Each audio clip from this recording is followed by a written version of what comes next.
Praise lord. దేవుని నామమునకు మహిమ కలుగును గాక. ఈరోజు మనతో పాటు మాట్లాడడానికి మరి చాలా ప్రముఖ క్రైస్తవ గేయ రచయిత సాహిత్య రత్న డాక్టర్ ఆకుమర్తి డానియల్ గారు మన మధ్యలో ఉన్నారు. స్వాగతం అండి డానియల్ గారు మీకు మా ఛానల్లోనికి. చాలా అద్భుతమైన మరి క్రైస్తవ ఆరాధన గీతములు, భక్తి గీతములు అనేకము క్రైస్తవ ప్రపంచానికి వారు అందించారు. పలు దేశాల్లో కూడా వారు వెళ్ళి దేవుని పాటలు పాడడం జరిగింది. అనేకులను ఆరాధనలోనికి నడిపించడం జరిగింది. వారు రచించిన పాటలు చాలా సుపరిచితం. తెలుగు రాష్ట్రాల్లోనే కాదు, అనేక దేశాల్లో కూడా. ఓ తల్లి కన్నను, ఓ తండ్రి కన్నను అన్న పాట, అలాగే వెండి బంగారాల కన్నా మిన్నైనది యేసు ప్రేమ అన్న పాట, తర్వాత ఏ సమయం అందైనా ఏ స్థలం అందైనా అన్న పాట, ఆరాధన అధిక స్తోత్రము నీవే చాలయ్యా, ఇలా చెప్పుకుంటూ పోతే ఇక చాలా పెద్ద లిస్టే ఉంది, దానికి అంతము లేదు. రండి మనం వారి మాటల్లోనే మరి వారి పాటల గురించి, సాక్ష్యం గురించి, దేవుని నడిపింపు గురించి అన్ని విషయాలు మనం తెలుసుకుందాం. ఇది అద్భుతమైన అవకాశం మనకు దొరికింది. ఎందుకంటే ఇలాంటి రచయితలు ఈనాడు చాలా అరుదు, చెప్పాలంటే లేరనే చెప్పుకోవాలి. కానీ దేవుని కృప ద్వారా మరి మనకు దేవుడు అనుగ్రహించినారు. అందును బట్టి దేవుని నామమునకు మహిమ కలుగును గాక. మరి డానియల్ గారు, మొదటగా ఒక విషయం తెలుసుకోవాలని మేము కోరుకుంటున్నాం. మీ పాటలు మమ్మలను అనేకమైన పాటలు ఆదరించినాయి. మేము ప్రోత్సహించబడ్డాము, పురిగొల్పబడ్డాము, దేవుని స్పర్శను కూడా మేము అనుభవించినాం. అసలు మీరు ఈ పాటలు రాయాలన్న ఆలోచన ఎక్కడి నుంచి ప్రారంభమైంది?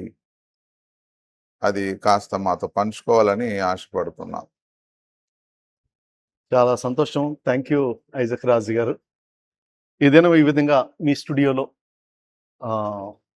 నా యొక్క అనుభవాల్ని షేర్ చేసుకోవడానికి ఇది ఒక మంచి వేదిక అని నేను తలస్తూ ఉన్నాను. గతంలో కొన్ని ఇంటర్వ్యూస్లో కొన్ని మాటలు చెప్పినా ఒక ఇంటర్వ్యూలో కొన్ని మర్చిపోతుంటాం. సో అలాంటివి మరోసారి రెన్యూవల్గా చెప్పడానికి ఈ వేదిక, ఈ ఇంటర్వ్యూ ఉపయోగపడుతుందని నేను మనస్ఫూర్తిగా నమ్ముతున్నాను. Thank you so much for inviting మీ. మీరు చేస్తున్న పరిచర్యను బట్టి కూడా నేను ఎంతగానో సంతోషిస్తున్నాను. మీ పరిచర్య అనేక మందికి దీవెనకరంగా ఉందని నేను మనస్ఫూర్తిగా నమ్ముతున్నాను. దేవుడు ఇంకా మీ పరిచర్యను బలంగా, ఘనంగా వాడుకోవాలని కోరుతున్నాను. మీరు అడిగినట్లుగా నా యొక్క పాటల నేపథ్యం నిజానికి మా తాతల తరం నుండి, అంటే మా అమ్మగారి నాన్నగారు ఇంకా వారి కుటుంబాలు, మేమందరం కూడా కాకినాడకి సంబంధించినటువంటి వాళ్ళము. మా అమ్మగారు కాకినాడ వాస్తవీరాలు. సో మా అమ్మగారి ఇంటి పేరు మందపల్లి మేరీ ఫ్లారెన్స్. గత 2 సంవత్సరాల క్రితం 24లో ఆమె ప్రభు సన్నిధికి చేరుకున్నారు, 89 సంవత్సరాల మంచి వయసులో. సో మా తల్లిగారి యొక్క తండ్రి గారు, తమ్మయ్య గారు, ఇంకా అక్కడ ఉన్నటువంటి వాళ్ళ అన్నదమ్ములు, వాళ్ళందరూ కూడా కాకినాడ సెంటినరీ ఆంధ్ర బాప్టిస్ట్ సంఘం 1904లో మరి కెనడియన్ బాప్టిస్ట్ మిషనరీస్ వచ్చి ఈ సెంటినరీ ఆంధ్ర బాప్టిస్ట్ సంఘానికి పునాది వేయడం జరిగింది. 1906వ సంవత్సరంలో ఆ యొక్క మందిరం కట్టడం, నిర్మాణం పూర్తయింది. సో ఆ యొక్క సంఘంలో ఆచార్య ఏబి మాసిలమణి గారు, మరి పులుపాక జగన్నాథం గారు, ఇంకా చాలామంది ఆంధ్ర క్రైస్తవ కీర్తనలో రాసినటువంటి భక్తులు చాలామంది మా సంఘంలో పనిచేశారు. చాలా దశాబ్దాల క్రితం. సో ఆ సంఘంలో మా తాతలు, లేదంటే మా అమ్మగారు, వీళ్ళందరూ కూడా, ఒక తాతగారు మృదంగం వాయించేవారు, ఒక తాతగారు వైలిన్ వాయించేవారు, ఒక తాతగారు లెగ్ హార్మోనియం పెద్దది ఉంటుంది కదా, అది వాయించేవారు. మా అమ్మగారు ఆ రోజుల్లో క్వైర్ అని ఉండేది కాదు, భజన సమాజం, భజన మండలిలో వాళ్ళు అప్పుడు యవనస్తులుగా ఉండేటువంటి సమయంలో వాళ్ళు ఆ యొక్క భజన మండలిలో పాటలు పాడుతూ ఉండేవారు. సో ఈ విధంగా పాటల ప్రస్తావన లేదా పాటల ప్రస్థానం మా తల్లిగారి కుటుంబం నుంచి వచ్చింది అని చెప్పడంలో ఎటువంటి సందేహం లేదు. అలాగే మా తండ్రి గారి యొక్క కుటుంబం నుంచి, మా తండ్రి గారి పేరు ఆకుమర్తి డేవిడ్ గారు. 1984 సంవత్సరంలో ఆయన ప్రభు సన్నిధికి చేరారు. మా తండ్రి గారి కుటుంబం నుంచి అద్భుతమైన వాక్య విశ్లేషణ, వాక్య పరిచర్య అనేటువంటిది మా తండ్రి గారి కుటుంబం నుంచి వచ్చింది. సో సంగీతం, సాహిత్యం అనేటువంటిది మా తల్లిగారి కుటుంబం నుంచి, వాక్య వివరణ లేదా ప్రసంగించడం లేదా బోధించడం అనేటువంటిది మా తండ్రి గారి కుటుంబం నుంచి. సో ఈ రెండు కలిపి దేవుడు నాకు మిక్స్డ్గా వాటిని దేవుడు నాకు అనుగ్రహించడం జరిగింది. సో ఆ విధంగా మరి మా కుటుంబంలో మేము, మా తల్లిదండ్రులకి 5 బిడ్డలం, 4 అన్నదమ్ములు, ఒక అక్క. సరే, మొట్టమొదటి సంతానంగా మా అన్నయ్య గారు రెవరెండ్ డాక్టర్ ఆకుమర్తి శామ్యూల్ గారు. ఆయన నాకంటే చాలా కాలం క్రితమే ఆయన అద్భుతమైన పాటలు రాసించారు. అరణ్యమును ఎండిన భూమియు ఆ ప్రభుని ఆరాధించును అన్నటువంటి పాట, ఆత్మను కృమ్మరించుమా జీవాత్మను కృమ్మరించుమా అన్నటువంటి పాట, జీవజలములు అనేటువంటి రేడియో ప్రోగ్రాంలో టీకే జార్జ్ గారి యొక్క ఆధ్వర్యంలో నర్సపూర్లో 1985 సంవత్సరంలోనే ఒక 10 పాటలు ఆయన పాడి రికార్డ్ చేశారు. అప్పట్లో నేను ఆయనతో పాటు వెళ్ళి బ్యాంగో డ్రమ్స్ వాయించాను. సో ఆ విధంగా పాటలు ప్రస్తావన అనేటువంటిది, ప్రస్థానం మా అన్నగారితో రాయడం అనేటువంటిది ప్రారంభమైంది. ఆ తర్వాత ఆయన యొక్క ఉద్యోగ బాధ్యతల నిమిత్తం ఆయన దాన్ని కంటిన్యూ చేయలేకపోయినా, దేవుడు తర్వాత నేను రక్షించబడిన తర్వాత దేవుడు నాకు అటువంటి ఆశను కలిగించాడు, అటువంటి భాగ్యాన్ని కూడా ఆయన కలిగించాడు. చాలా పాటలు రాశాను నేను. ఏ పాట కూడా నాకు నచ్చేది కాదు. సో హార్మోనియం వాయిస్తాను, నేను guitar వాయిస్తాను, బ్యాంగో drums, Congo drums వాయిస్తాను. So చర్చిలో కూర్చుని లేదా మా ఇంట్లో హార్మోనియం ఉండేది, కూర్చుని ఏవేవో రాసి పాడుతూ ఉండేవాడిని. కానీ నాకు ఏది కూడా సాటిస్ఫాక్షన్ ఉండేది కాదు. రాసినవి అన్ని చించేసి పడేస్తూ ఉండేవాడిని. అలా చాలా కాలం జరిగిన తర్వాత నా స్నేహితుడు రెవరెండ్ కింగ్ సాల్మన్, ఆయన ప్రభువుని అంగీకరించక ముందు వెంకటేష్ అని పేరు ఉండేది. కింగ్ సాల్మన్ గారు, ఆయన అద్భుతమైన కీబోర్డ్ ప్లేయర్ కాకినాడలో. ఆయన యొక్క సాన్నిహిత్యంలో ఆయనకి రాగాలంటే చాలా ఇంట్రెస్ట్. సో ఆయన దగ్గర ఉండడం ద్వారా ఈ యొక్క రాగాల మీద అభిరుచిని పెంచుకొని సంగీతం పట్ల ఆల్రెడీ మా కుటుంబంలో ఉన్నటువంటి మక్కువ, బ్యాక్గ్రౌండ్, ఆయనతో ఉన్నటువంటి పరిచయం, ఇవన్నీ కలిపి మరి క్రొత్త పాటలు రాయడానికి, పాట రాసిన వెంటనే ఆయనకి వినిపించేవాడిని, చాలా బాగుంది అనేవారు. అలాగున 1994 సంవత్సరం అక్టోబర్ మాసంలో మొట్టమొదటి ఆల్బమ్ మంచి దేవుడు అనేటువంటి ఆల్బమ్ని రికార్డ్ చేయడానికి దేవుడు కృప చూపాడు. సో ఇంకా అంటే ప్రారంభం అయితే కనుక అట్లాగా ప్రారంభం అయింది పాటలు రాయడానికి నాకున్న బేస్. మీరు రాసిన మొట్టమొదటి పాట ఏంటంటే? ఖచ్చితంగా ఇలాంటి ఒక ఇంటర్వ్యూ ఉంటుందని నాకు తెలియక మొట్టమొదటి రాసిన పాట నాకు జ్ఞాపకం లేదు యాక్చువల్గా. మొట్టమొదటి రాసిన పాటల్లో కూడా 3వ ఆల్బంలో పెట్టాం. సో అందుకని ఖచ్చితంగా ఈ పాటని మొట్టమొదట రాశాను అని చెప్పడం కొంచెం కష్టమైన పరిస్థితి. అయితే వెస్ట్ గోదావరి గూటాల అనేటువంటి ఒక ప్రాంతం వెళ్ళాం. గూటాల అనేటువంటి ప్రాంతం వెళ్ళినప్పుడు కాకినాడ నుంచి నేను ఇందాక చెప్పినట్లుగా కింగ్ సాల్మన్ గారు, మరి వారి బృందంతో నేను, ఇంకా కాకినాడ ఆర్టిస్టులు అందరూ కలిసి 3 దినాలు అక్కడ సభలకు వెళ్ళాం. అప్పుడు పోలవరం, ఈ ప్రాజెక్ట్ పోలవరం ఏదైతే ఉందో అక్కడి నుంచి ఒక ఆయన డెక్ ఒకటి తీసుకొచ్చి, అప్పట్లో డెక్స్ ఉండేవి కదా, ఆ డెక్లో రికార్డ్ చేశారు. మేము పాడిన లైవ్ సాంగ్స్ అన్ని కూడా రికార్డ్ చేసి మేము 3 దినాలు అయిపోయిన తర్వాత ఇంటికి వెళ్ళిపోయాము. అప్పట్లో ఫోన్లు లేవు, ఉత్తరాలు రాస్తూ ఉండేవారు. అయ్యా మీ పాటలు మాకు చాలా నచ్చాయి, మీ పాటల్లో మేము చాలా పాడుకుంటున్నాం, సంతోషిస్తున్నాం, రోజు మీ పాటలు వింటున్నాం అని రాశారు. రోజు వినడానికి నేను లేను కదా, మీరు ఎలా వింటున్నారని అడిగా. అంటే ఆ రోజు మీరు వచ్చి వెళ్ళిపోయిన తర్వాత మీ పాటలు ఒక ఆయన రికార్డ్ చేశాడండి, మీరు వెళ్ళిపోయిన తర్వాత ఆ క్యాసెట్లుగా చేసి ఆ క్యాసెట్లు అమ్మారు, మేము అందరం ఆ క్యాసెట్లు కొనుక్కున్నాము అని చెప్పారు. నాకు చాలా ఆశ్చర్యం వేసింది. మనం పాడితే రికార్డ్ చేస్తే కొనుక్కునే వాళ్ళు ఉన్నారా అనేటువంటి ఒక ఆలోచన వచ్చి వెంటనే మా స్నేహితులతో మాట్లాడి 1994 సంవత్సరంలో Rajahmundry Rajendra studios sound engineer Raju garu ఆధ్వర్యంలో మరి కింగ్ సాల్మర్ యొక్క సంగీతంలో మొట్టమొదటి ఆల్బమ్ని రికార్డ్ చేయడానికి ప్రభు సహాయం చేశారు. మీరు రక్షణ అనే ఒక మాట ఆ. వాడారు, రక్షణ పొందిన తర్వాత అని చెప్పేసి. మీ రక్షణ గురించి ఎలా దేవుడు మీ రక్షణలోకి నడిపించాడు క్లుప్తంగా చెప్తారా? అంటే నేను పుట్టడం మీకు చెప్పినట్టుగా తల్లిదండ్రులు ఇద్దరు కూడా క్రైస్తవులు, ఒక క్రిస్టియన్ డిసిప్లిన్లో చాలా నిబద్ధతగానే పెంచారు. కానీ ఆదివారం పాటలు పాడే వాళ్ళమి, మ్యూజిక్ ఇన్స్ట్రుమెంట్స్ వాయించే వాళ్ళమి, కాంపిటీషన్స్లో ప్రైజులు వచ్చేవి. కానీ వ్యక్తిగత జీవితంలో ఒక పర్సనల్ రిలేషన్ అనేటువంటిది లోటుగా ఉన్నటువంటి పరిస్థితి.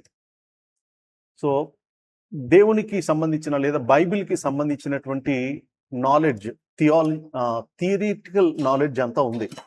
బైబిల్ ఏం చెప్తుంది, ఎలాగ రక్షించబడాలి, రక్షించబడకపోతే ఏమిటి అన్నది. సో 96వ సంవత్సరంలో 86వ సంవత్సరంలో 1986 సంవత్సరంలో ఒక మరణకరమైనటువంటి గొప్ప ఒక డిసీజ్, అనారోగ్యం రావడం జరిగింది.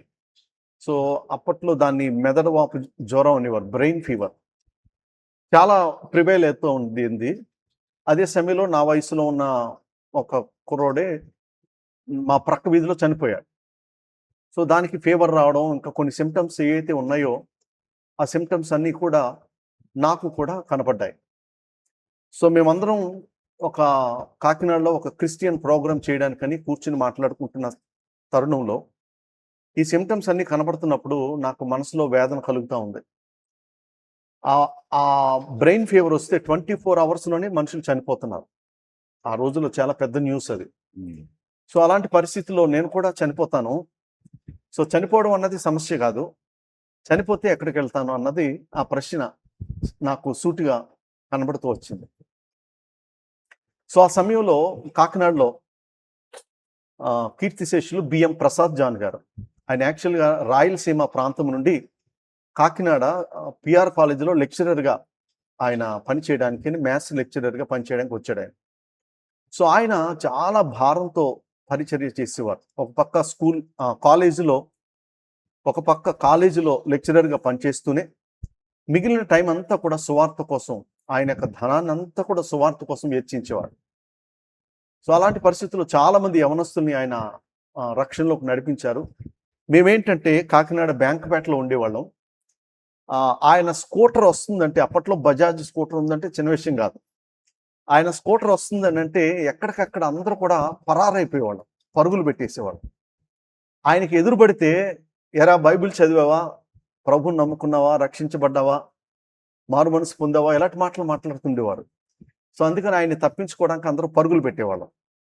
అలాంటి సమయంలో నేను మరణకరమైనటువంటి పరిస్థితికి నాకు వచ్చాను అన్న ఆలోచన నాకు ఎప్పుడైతే వచ్చిందో, ఆ సిమ్టమ్స్ ఎప్పుడైతే నాకు కనపడ్డాయో, వెంటనే దేవుడు నాకు ఆయన్ని గుర్తు చేశాడు.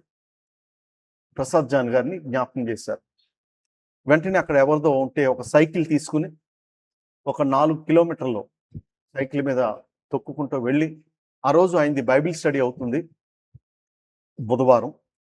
సో ఆ రోజున నేను సైకిల్ స్టాండ్ వేసి అప్పటికి బైబిల్ స్టడీ చదువుతుంటే నేను లోపలికి వెళ్ళి చర్చిలోకి వెళ్ళి కూర్చున్నాను. ఆయనది ఒక చిన్న పూరి పాక ఉండేది, ఆ పాకలోనే ఆయన మందిరాన్ని నడిపిస్తుండేవాడు. ఆయన ఒకసారి నన్ను చూడగానే ఆయన కూడా ఆశ్చర్యపడ్డాడు, ఏమిటి డానీ వచ్చాడని చెప్పి. సో ఆరాధన, ఆ బైబిల్ స్టడీ అంతా అయిపోయిన తర్వాత, అందరినీ పంపించేసిన తర్వాత నా దగ్గరికి వచ్చి కూర్చుని నాతో మాట్లాడడం ప్రారంభించారు.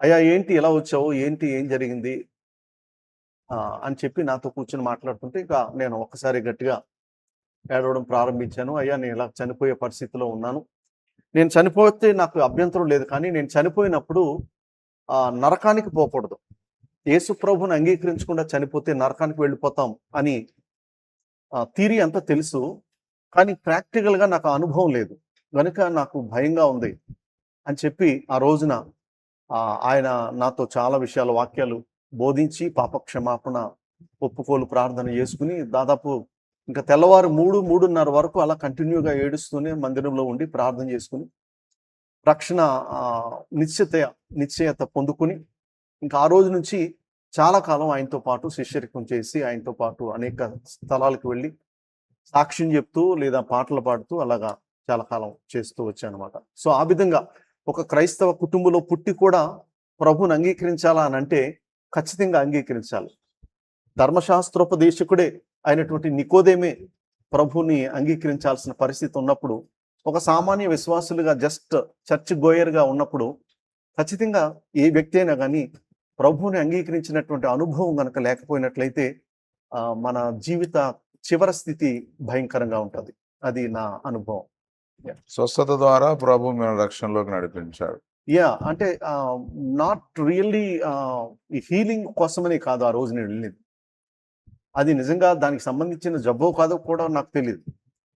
బట్ అలాంటి పరిస్థితి ఒకటి ప్రభు నాకు కల్పించి, నేను ఎవరినైతే ద్వేషిస్తూ ఉండేవాడినో ఆయన దగ్గరికి నన్ను పంపించి, ఆ రోజున అక్కడ పాపక్షమాపణ ఒప్పుకోలు ప్రార్థన చేసుకుని పాపాలను ఒప్పుకొని ఒక ప్రశాంతత నిండినటువంటి హృదయంతో ప్రభువుని వెంబడిస్తూ ఆ రోజు నుంచి నేను కొనసాగుతూ వచ్చాను. లేఖనంలో చెప్పాడు కదా ప్రభు, ఆయన వచ్చి మిమ్మను సత్యము సర్వసత్యంలో నడిపించు. ఆయన వచ్చి లోకమును పాపమును గూర్చు, నీతిని గూర్చు, తీర్పును గూర్చు ఒప్పింపజేయును. పరిశుద్ధాత్మ దేవుడే మీ లోపల బలమైన కార్యం జరిగించి తానే మిమ్మలను ఒప్పింపజేసుకున్నాడు. దేవుని నామాన్ని మహిమ కలుగును గాక. మీరు రాసిన పాటలు నేడు చాలా సంఘాల్లో పాడుకుంటున్నారు. వారి ఆరాధనలో దేవుని ఆరాధించుకుంటున్నారు. కానుకలు అప్పుడు పాడుతారు. జనరల్ గా చాలా సంఘాల్లో నేను విన్నాను, వెండి బంగారాల కన్నా మిన్నైనది యేసు ప్రేమ అన్నది. చాలా అందరిని ఆదరించే ప్రేమ ఆ పాట. అది చాలా బలమైన పాట. అయితే మీరు ఆ పాటను ఏ సందర్భంలో రాశారు? దాని వెనకాల ఇన్స్పిరేషన్ ఏంటి? ఈ పాట రాయడానికి కారణం, ఒక వర్తమానం వింటున్నాం. ఒక మీటింగ్లో కూర్చున్నాం. విశాఖపట్నంలో ప్రేయర్ పార్ట్నర్స్ అని ఒక యవనస్తులు గుంపు ఉండేది. ఆ యవనస్తులందరూ ఇప్పుడు నా వయసు వాళ్ళు, నాకంటే కొంచెం పెద్దోళ్ళు ఉన్నారు. సో అందరూ పెద్దవాళ్ళు అయిపోయారు, కుటుంబస్తులు అయిపోయారు. ఆ రోజుల్లో వాళ్ళందరూ కూడా యవనస్తులుగా ఉండేవాళ్ళమే. సో అప్పుడు రక్షణానందం గారని ఒక పాస్టర్ గారు, విశాఖపట్నం నుండి పెంతెకోస్తు పాస్టర్ గారు, ఆయన తునిలో ఒక టౌన్ హాల్లో క్రిస్మస్ వర్తమానం ఇవ్వడానికి వచ్చారు. మేమందరం కూడా ఆరాధన చేసి పాటలు పాడడానికి వెళ్ళాము. ఆ రోజున ఆయన దేవుని యొక్క ప్రేమను గురించి ఆయన వివరిస్తూ వచ్చాడు. ఓపెన్ పబ్లిక్ మీటింగ్ అన్నమాట, క్రిస్మస్. ఆ రోజున ఆయన ప్రేమను గురించి మాట్లాడుతూ ఉన్నప్పుడు, ఆ రోజున అక్కడ వెండి బంగారాల కన్నా మిన్నైన ప్రేమ అన్నటువంటి కొన్ని లైన్స్ రాయడం స్టార్ట్ చేశాను అక్కడ. ఆ తర్వాత కొంతకాలానికి, కొన్ని రోజులకి ఆ పాట కంప్లీట్ అయింది. కానీ పాట రాయడానికి ఇన్స్పిరేషను లేదా పాట ప్రారంభించినటువంటి పరిస్థితి అయితే గనక, ఒక దేవుని యొక్క సేవకుని యొక్క వర్తమానాన్ని వింటూ ఉండడం వల్ల, ఆ యొక్క వర్తమానానికి అనుగుణంగా దేవుడు నాకు ఇచ్చిన ఆలోచన బట్టి ఆ వెండి బంగారాలు అన్నటువంటి పాట రాయడం పూర్తి చేయడం జరిగింది. ఆ పాటలో గమనిస్తే పాట చివరి అన్ని లైన్లు కూడా ప్రేమనే ఉంటుంది. పాట పదంలో ఉన్నటువంటి చివరి అన్ని లైన్లు కూడా, చరణాలన్నీ కూడా ప్రేమ ప్రేమ ప్రేమనే ఉంటుంది. సో అలాగా దేవుని ప్రేమను చాలా సున్నితంగా ఒక చక్కని సువార్త గీతంగా ఆ పాట మరి ప్రపంచంలో ఉన్న ప్రతి తెలుగు క్రైస్తవ సంఘం పాడుకునే విధంగా ప్రభు వాటిని ఆశీర్వదించారు. అయితే ఇప్పుడు వెండి బంగారాల ప్రస్తావన వచ్చింది కాబట్టి, మీ జీవితంలో ఫైనాన్షియల్ స్ట్రగుల్స్ ఏమైనా ఎదుర్కొన్నారా? ఎదుర్కొంటే వాటి పరిస్థితి ఏంటి కాస్త వివరించండి. ఒక ఆయన అట్లాగే మీటింగ్స్కి వెళ్ళినప్పుడు నన్ను అడిగారు, బ్రదర్ వెండి బంగారాల పాట రాసింది మీరేనా అని అడిగారు. అవునండి అన్నాను. మరి అలాంటప్పుడు మీరు ఉంగరాలు ఎందుకు పెట్టుకున్నారని అడిగాడు. నాకు చాలా ఆశ్చర్యం వేసింది. నేను చెప్పాను, బ్రదర్ ఈ ఉంగరాలు తాకట్టు పెట్టి ఆ పాట రికార్డ్ చేశాను. ఈ బంగారం ఎక్స్పోజ్ చేయడం కోసం కాదు ఇది. అవసరానికి మరి పాటలన్నీ రికార్డ్ చేయడానికి, అవసరాన్ని బట్టి కొదువు పెట్టుకోవడానికి వీటిని వాడుతున్నాము. అలా కాదండి మీరు పెట్టుకోవద్దు అని అంటే గనక వీటిని అమ్మేస్తాను. నేను పాటలు రికార్డింగ్ చేసినప్పుడు మీకు తెలియపరుస్తాను. దానికి సంబంధించినటువంటి సరిపడా సొమ్ము ఉమ్, మీరు గనక సమకూరిస్తే ఇంక ఇవి పెట్టుకోనండి అన్నాను. ఉమ్, లేదు లేదు బ్రదర్, మీరు చేస్తున్న మంచి పని, మీరు అలాగే చేయండి అని వెళ్ళిపోయాడు ఆయన. ఉమ్, సో ప్రజలు మాట్లాడడానికి ఏదైనా మాట్లాడతారు. ఉమ్. ఏమండి, ఆ, మీరు ఎందుకు యూనో పాపిడి తీసుకోకుండా వెనక్కు దువ్వారు అని కూడా ఒకడు ఉంటాడు. ఏమంటారు? తల ఆహా. పక్కకు దూవకుండా వెనక్కి ఎందుకు దువ్వారు అని ఒకడు అంటాడు. ఆ, ఇంకొకడు అంటాడు, మీరు వైట్ షర్ట్ వేసుకుంటే సరిపోద్ది కదా, పైన అదెందుకు వేసుకున్నారు అంటాడు. ఉమ్. ఏమండి, నోరు ఎటు పడితే అటు మాట్లాడుతుంటాడు. ఆ, సో ఆక్షేపణ చేసేవారు ప్రతి ఒక్కరికి మనం సమాధానం చెప్పుకుంటూ పోతే ఉమ్, మనం ముందుకు పోలేం. అవునండి. దేవుడు మనకిచ్చిన దర్శనం, మనకిచ్చిన మనస్సాక్షి మీదకు మనం ముందుకు వెళ్ళిపోతే సరిపోతుంది. మనం లెక్క అప్పచెప్పాల్సింది ప్రభువుకే కానీ అవును. ఆ ప్రతి చిన్నదాన్ని కూడా భూతద్దంలో చూసే వాళ్ళకి మనం లెక్క చెప్పాల్సిన పని లేదు. అంటే నేను అడిగిన ప్రశ్న ఏంటంటే, చాలా మంది కళాకారులను నేను చూశాను. చాలా విపరీతమైన ఆర్థిక ఇబ్బందులను వారు ఎదుర్కొంటారు. టు బి ఫ్రాంక్, ఉమ్, చాలా మంది కళాకారులను ఆ ఆర్థిక ఇబ్బందుల్లో కూడా వారు సంతోషంగా దేవుని పరిచయం చేయడం నేను చూశాను. కాబట్టి మీ జీవితంలో ఉమ్. ఆ ఇబ్బందులు ఏమైనా వచ్చాయా? స్ట్రగుల్స్? డెఫినెట్ గానండి. ప్రతి గాయకుని యొక్క జీవితంలో లేదా సంగీత కళాకారుని యొక్క జీవితంలో ప్రత్యేకించి దీని మీదే ఆ ఆనుకుని ఆధారపడి కుటుంబాన్ని పెంచేటువంటి వారి యొక్క అందరి జీవితాల్లో కూడా ఈ యొక్క ఫైనాన్షియల్ ట్రబుల్స్ అనేవి ఉంటాయి, ఖచ్చితంగా ఉంటాయి. అంటే బేసికల్గా నేను ఒక సంఘ కాపరిగా లేను. సంఘ కాపరిని కానప్పుడు మనం బయటకు వెళ్ళినప్పుడు ఎవరైనా ఇచ్చేటువంటి కానుకలను బట్టే నేను పోషించబడాలి. కానీ నా వెనక ఒక బ్యాక్గ్రౌండ్ లేదు.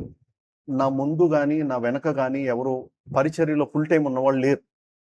నా కుటుంబంలో అందరూ జాబ్ హోల్డర్స్, ఉద్యోగస్తులే. సో వారి ఉద్యోగం, వారి యొక్క కుటుంబాలు, వారి జీవితాలు ఎంత చెట్టుకి అంత గాలి అన్నట్లుగా ప్రతి వారికి ₹1,00,000 వచ్చి సంపాదించేవాడికి 2 లక్షల కష్టం రావచ్చు. 10,000 సంపాదించేవాడికి 20,000 కష్టం రావచ్చు.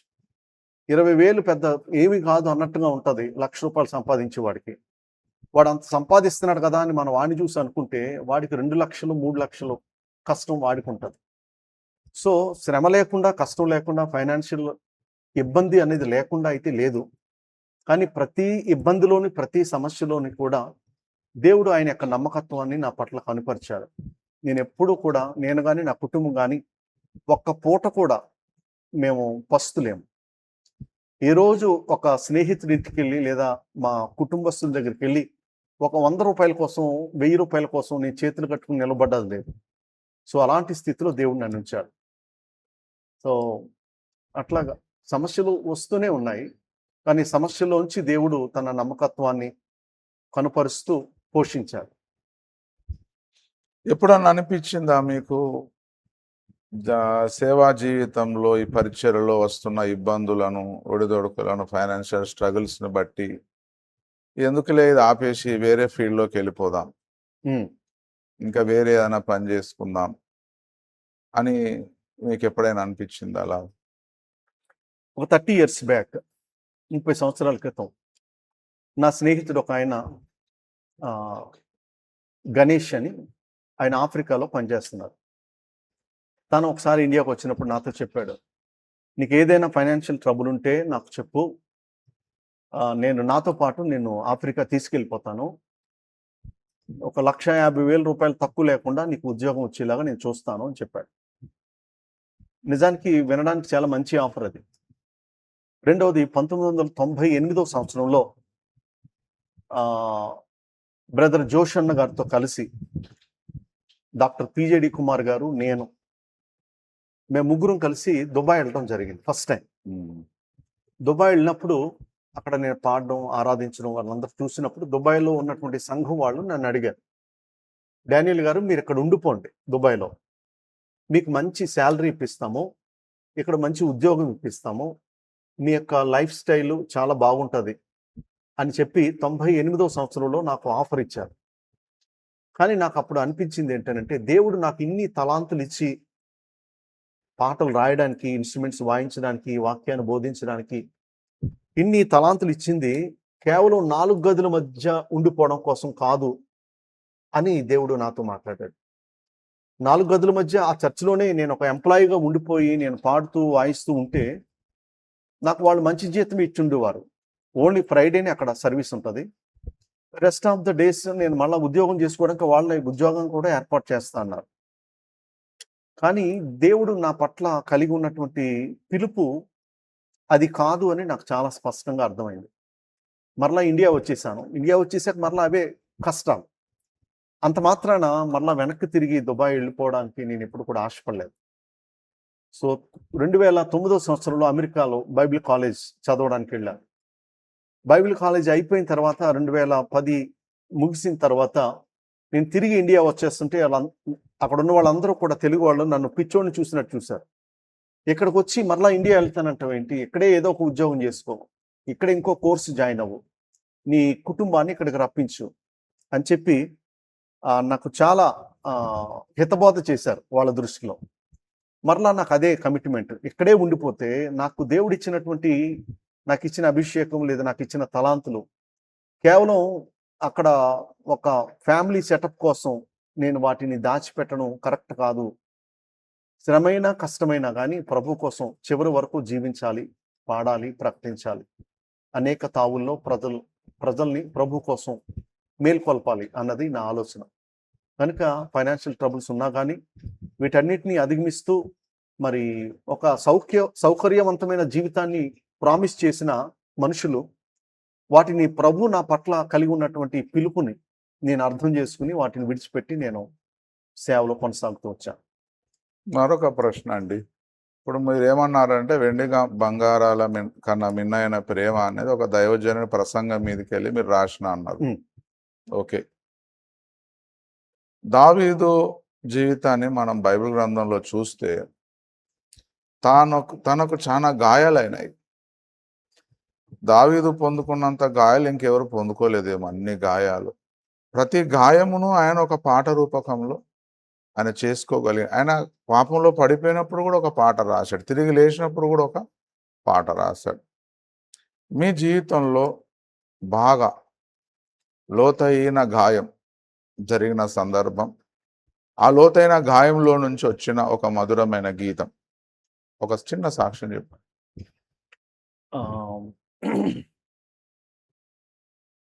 96వ సంవత్సరంలో నేను ఎక్కువ మారేడుమిల్లి, రంపచోడవరం అనేటువంటి ఏజెన్సీ ప్రాంతాలు వెళ్ళేవాడిని. అక్కడ మా మావయ్య అపోస్తుల్ సి ప్రేమ్ సాగర్ గారు మాసిదోనియా సంఘం అని అక్కడ ఆయన లేట్ 80sలోనే అక్కడికి వెళ్ళిపోయారు ప్రభు యొక్క దర్శనం మేరకు. సో నేను 1986 సంవత్సరం నవంబర్లో ఫస్ట్ టైం ఏజెన్సీ వెళ్ళాను. నాకు నా లైఫ్లో ఏంటంటే నేను 10th క్లాస్ చదువుతున్నప్పటి నుంచి కూడా నాకు విపరీతమైన కడుపు నొప్పి ఉండేది. అది పెప్టిక్ అల్సర్స్ అని డాక్టర్స్ డయాగ్నోస్ చేశారు. అప్పట్లోనే అల్ట్రాసౌండ్, బేరియం ఎక్స్రే, ఏదో బేరియం మీల్ తాగించి ఒక ట్యూబ్ లోనకు పంపించి పేగులన్నీ కూడా చెక్ చేసి, సో ఆ టెక్నాలజీలో కాకినాడ విజయ నర్సింగ్ హోమ్లో నేను జాయిన్ అయ్యాను. ఇంకా డాక్టర్స్కి ఏమీ అంతు చెక్కటం లేదు. మా ఇంట్లో ఉన్నప్పుడు ఏంటి అందరూ నిద్రపోయేవారు, నేను ఒక్కడిని మేలుకుని ఉండేవాడిని. విపరీతమైన కడుపు నొప్పి. 1 రోజు 2 రోజులు అంటే ఎవరైనా అయ్యో అని మనతో పాటు ఉంటారు, కానీ లైఫ్ లాంగ్ అట్లాగే ఉండేది. నేను కేవలం ఎక్కడైనా ఒక గ్లాసు మంచినీళ్ళు తాగితే నాకు వాంతి అయిపోయేది. నాకు డాక్టర్స్ సజెస్ట్ చేసింది ఏమిటంటే, మీరు ఎప్పుడైనా ఒక హాఫ్ ఇడ్లీ మీరు బయట హోటల్లో తిన్నట్లయితే మీకు చాలా ప్రమాదం అని చెప్పారు. ఒక్క పూట కూడా మీరు ఎక్కడ ఇల్లు విడిచి బయట మీరు భోజనం చేయకూడదు. మా అమ్మగారు ఆ రోజులు అన్నీ ఉడకబెట్టి పెట్టేవారు. జస్ట్ ఉడకబెట్టి చిన్న ఉప్పేసి, చిన్న పసుపు వేసి, ఇంకా కారాలు ఏమీ లేకుండా, మసాలా లేకుండా కేవలం జస్ట్ బాయిల్ చేసి ఆ వెజిటబుల్స్ నా కోసమని ప్రత్యేకంగా ఉండేవారు.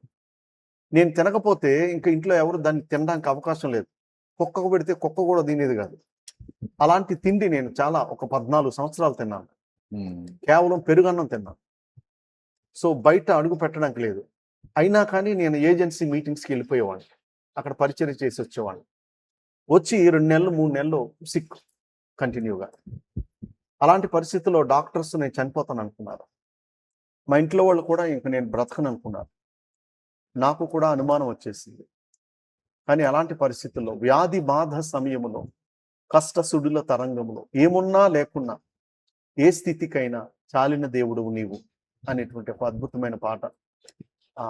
వీటన్నిటిని అనుభవాన్ని జ్ఞాపకం చేసుకుని ఆ పాట రాయడం జరిగింది. అంజూర చెట్లు పూయకున్నా, ద్రాక్ష చెట్లు ఫలింపకున్నా, చేనులో పైరు లేకున్నా. సో అలాగా హబక్కుకు చేసినటువంటి ఆ యొక్క ప్రార్థన, వీటన్నిటిని జ్ఞాపకం చేసుకుని నేను ఆ పాట రాయడం జరిగింది. ఆ పాట రాసిన తర్వాత రికార్డింగ్కి వెళ్ళటం కోసమని చెన్నై ఫస్ట్ టైం లైఫ్లో చెన్నై రికార్డింగ్కి వెళ్తున్నాం. దానికి ముందు రోజే గుంటకల్లో మీటింగ్స్ ఉన్నాయి. సో నేను గుంటకల్ మీటింగ్స్కి వెళ్ళాను. రాజశేఖర్ గారు, మదనపల్లి రాజశేఖర్ గారు ఆయన స్పీకర్గా ఉన్నారు. ఆ రోజున లాస్ట్ డే మీటింగ్లో పెద్ద వర్షం వచ్చేసింది. ఓపెన్ మీటింగ్ ఇమీడియట్గా ఒక సిఎస్ఐ చర్చిలోకి మార్చేశారు అదే ప్రాంగణంలో. సో ఆ రోజు నేను ఆ పాట పాడినప్పుడు, నేను ఎప్పుడు ఆ పాట పాడినా నా స్థితిని జ్ఞాపకం చేసుకుని పాడతాను నేను. సో అలాగ నా కళ్ళ వెంట కన్నీళ్ళు భయంకరంగా నేను ఏడుస్తూ పాడాను. ఆ మందిరంలో కళ్ళ నీళ్లు పెట్టుకునే వాళ్ళు ఒక్కడు కూడా లేదు. అందరూ కూడా ఆ రోజున కన్నీటితో ఆ గొప్ప ఆరాధన జరిగింది. ఈవెన్ రాజశేఖర్ గారు కూడా నాయన దేవుడికి మంచి పాట ఇచ్చాడు అని చెప్పేసి ఆయన కూడా చాలా అభినందించారు. ఇంకా అదే రోజు నైట్ బయలుదేరి చెన్నై మార్నింగ్ దిగాము. చెన్నైలో వెళ్ళి ఆ పాట పాడడం జరిగింది. కొన్ని లక్షల మంది ఆ పాట ద్వారా దీవించబడ్డారు, ఆశీర్వదించబడ్డారు. పల్లవి మాత్రం. చాలిన దేవుడవు యేసు, చాలిన దేవుడనీవు, వ్యాధి బాధ సమయములో కష్ట సుడుల తరంగములో ఏమున్నా లేకున్నా, ఏమున్నా లేకున్నా, ఏ స్థితికైనా చాలిన దేవుడ నీవు, ఏ స్థితికైనా చాలిన దేవుడ నీవు. చాలాసార్లు విన్నాం పాట, పాడుకున్నాం పాట. మీది ఒక పాట మరొకటి బాగా మాకు నచ్చుతుందండి, అపార కృప అనేది మీరు రాశారా?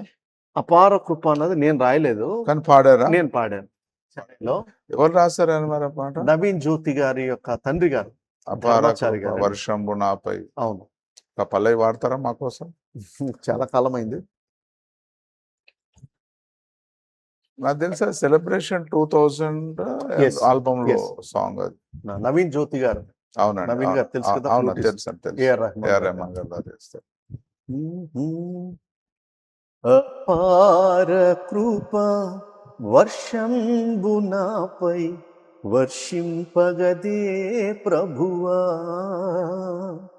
అపార కృప వర్షంబు నాపై వర్షింపగదే ప్రభువా, నీ పాద సేవలో నిరతము నా మనసు కాంక్షింపగాదే ప్రభువా,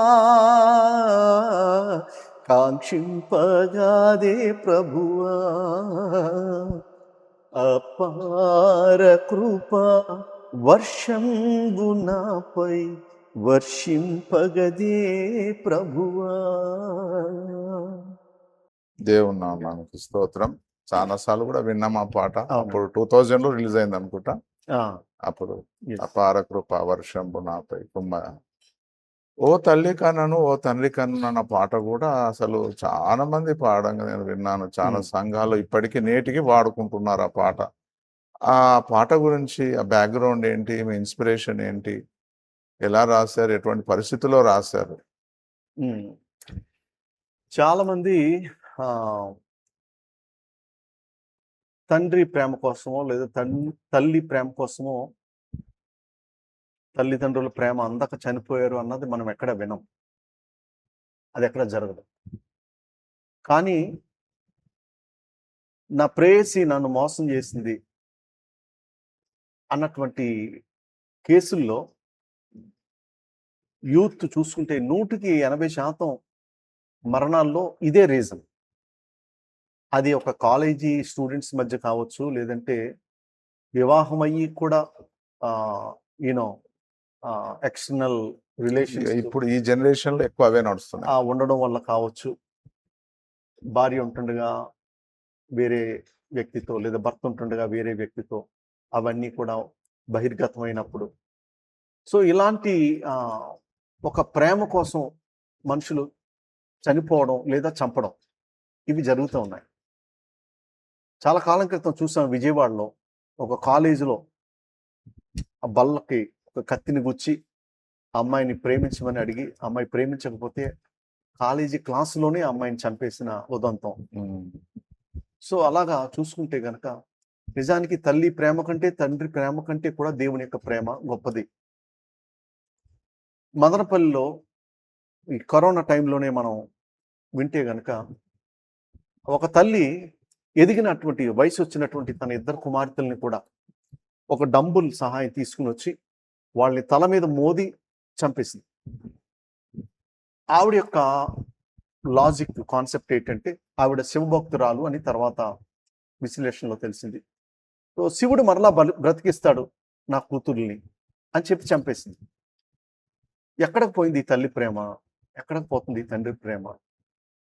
సో వీటన్నిటిని ఒక కన్సిడరేషన్లోకి తీసుకుని, సో ప్రేయసి ప్రేమ కంటే కూడా దేవుని ప్రేమ గొప్పది అనే కాన్సెప్ట్ని ఎస్టాబ్లిష్ చేయడం కోసమని పాటను రాశాను.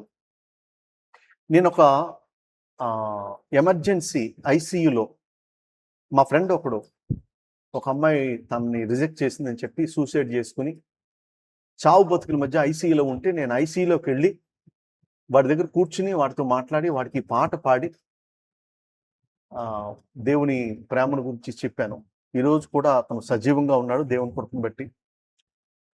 సో అలాగా చాలామంది సూసైడ్ చేసుకునే వాళ్ళు లేదా ఒక అట్రాక్షన్కి లోనయ్యే వాళ్ళని ప్రభు ప్రేమ గొప్పదని చెప్పడానికి ఈ పాటను రాయడం జరిగింది. ప్రేమించే దేవుడు అనేటువంటి పాటల్లో ఆల్బంలో ఈ పాటను రికార్డ్ చేసాము. 8 పాటలు అయిపోయినాయి. ఇంకొక పాట కావాలి అని మా మ్యూజిక్ డైరెక్టర్ ప్రథమారావు గారు అడిగాడు. ఇంకా వెళ్ళిపోయే టైంలో ఆ ముందు రోజు చాలా అర్ధంతరంగా రాసిన పాట ఇది. కానీ ఆ ఆల్బమ్ అంతట్లోకి ఇదే హైలైట్ సాంగ్ అయింది.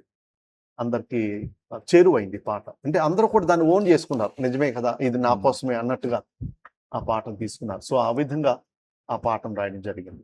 దేవుని స్తోత్రం. మేము కూడా చాలా సభల్లో వాడాము ఆ పాట, చాలా పెళ్లిళ్ళలో వాడాము, చాలా మీటింగ్స్ లో, పెద్ద పెద్ద మీటింగ్స్ లో కూడా ఆ పాట పాడడం జరిగింది. చాలా మంది ఆదరించబడ్డారు. మరొక పాట మీది ఊహకు అందని ప్రేమ, దాని నేపథ్యం ఏంటంటే? ఆ పాట ఒక 20 minutesలో రాశాను ఆ పాట. విశాఖపట్నంలో మా బావగారు ఒక ఆయన పెరుమాక రాజ్ కుమార్ గారని, వాళ్ళ ఇంట్లో సుజాత నగర్ దగ్గర వాళ్ళ ఇంట్లో ఉన్నాము. వాళ్ళ ఇంట్లో ఏదో హార్మోనియం ఇలాగే ఉంది. పొద్దున్నే లేచాము. ఇంకా చాలా మంది ఇంకా పడుకునే ఉన్నారు. నేను లేచాను. ఇంకా అట్లా ఇన్స్ట్రుమెంట్ ఉంటే ఇంకా అలా వాయిస్తూ ఉంటాం కదా. సో ఒక స్పార్క్ లాగా దేవుడు ఆ పాటను ఇవ్వడం జరిగింది.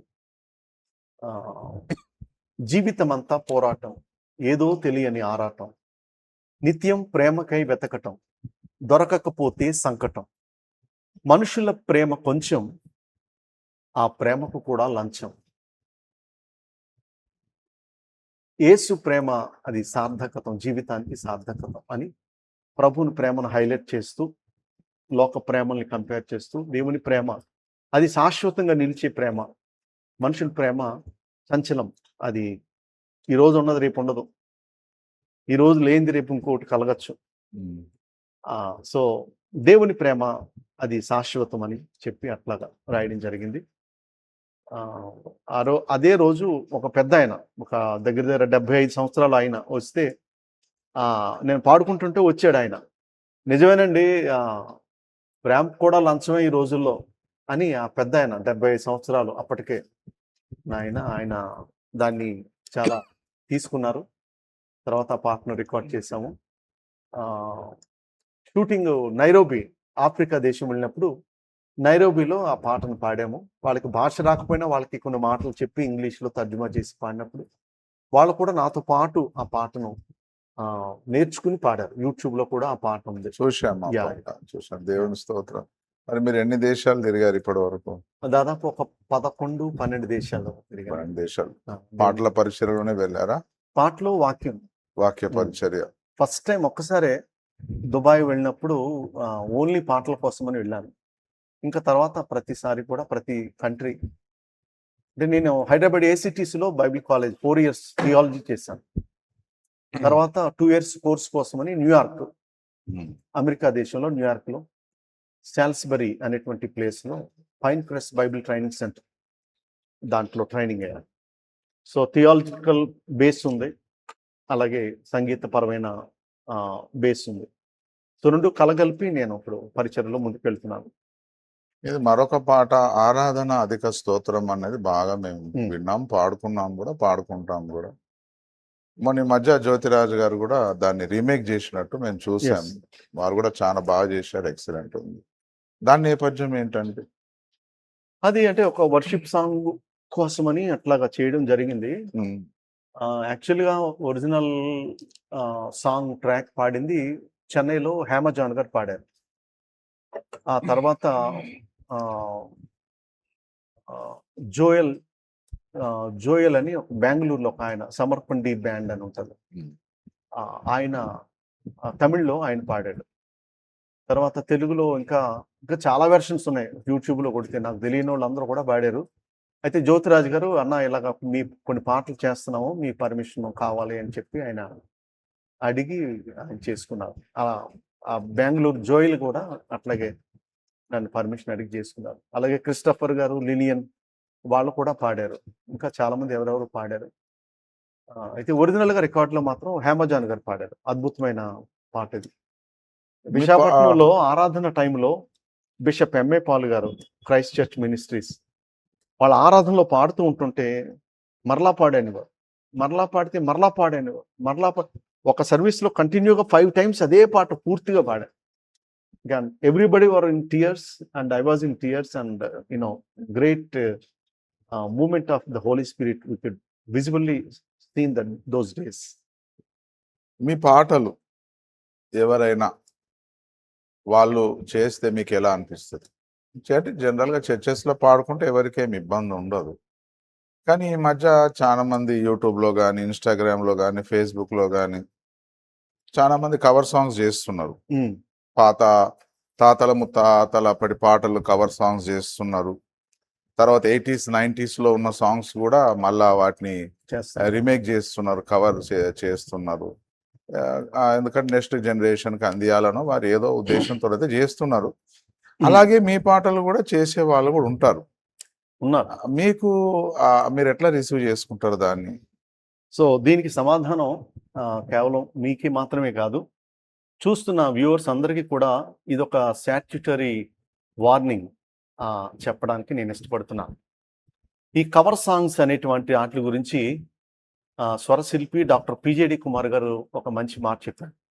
కవర్ సాంగ్ అంటే ఏంటంటే, ఎవడైతే రాశారో, ఎవరైతే కష్టపడి ట్యూన్ చేశారో, పాడారో, రికార్డ్ చేశారో వాడిని కనబడకుండా కవర్ చేసి వీళ్ళు బయటకు వచ్చి కనబడేటువంటి పాట ఇది అని ఆయన చాలా చక్కగా, చాలా అనుభవం కలిగిన వ్యక్తి కనుక ఆయన పిజేడి కుమార్ గారు అలా చెప్పారు.